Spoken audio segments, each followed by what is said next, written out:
पंछियों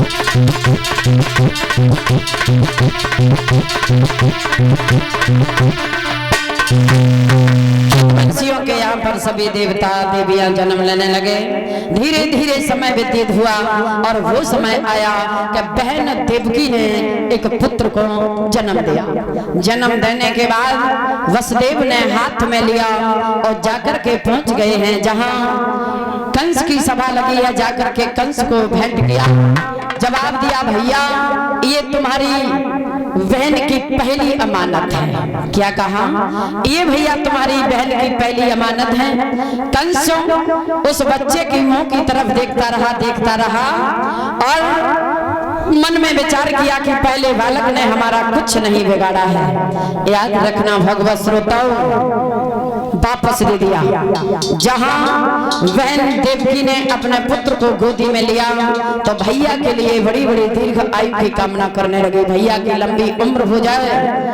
अपने भैया को जहां बहन दुआएं दे रही है, याद रखना भगवत श्रोताओं, वहां पल भर नहीं हुआ, ब्रह्मा पुत्र देव ऋषि नारद का पदार्पण हो गया। और जब नारद जी आए, स्वागत सत्कार किया।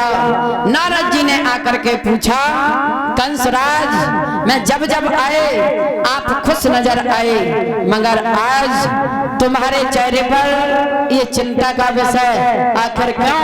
याद रखना भगवत श्रोताओं,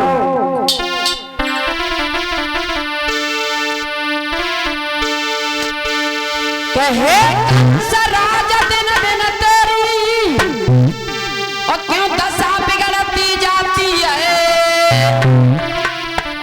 और दिन है बसंत के खिलने के फिर कली सिकुड़ती जाती है।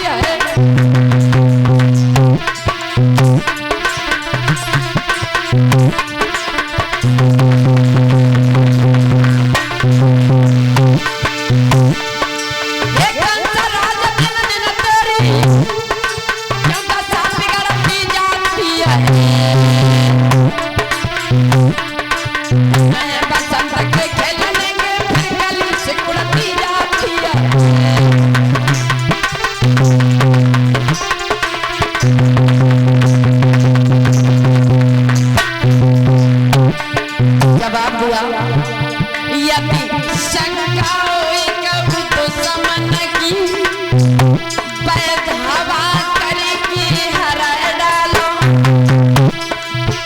और भीतर से कोई रोग हो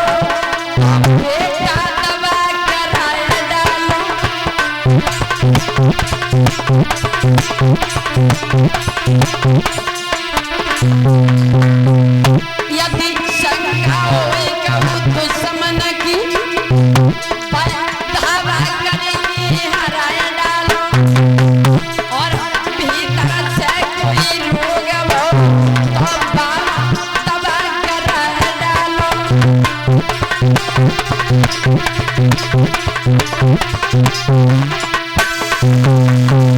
कंस ने कहा, महात्मा जी चिंता इस बात की है, मैंने अपनी बहन देवकी का विवाह किया।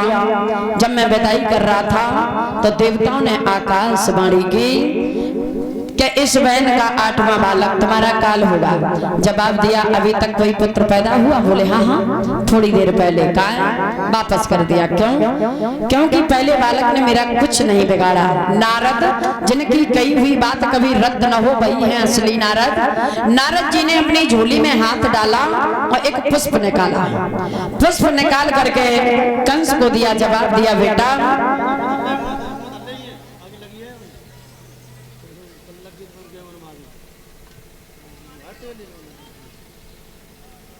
इस पुष्प की पंखुड़ी गिनना शुरू करो, इसमें पंखुड़ी कितनी है।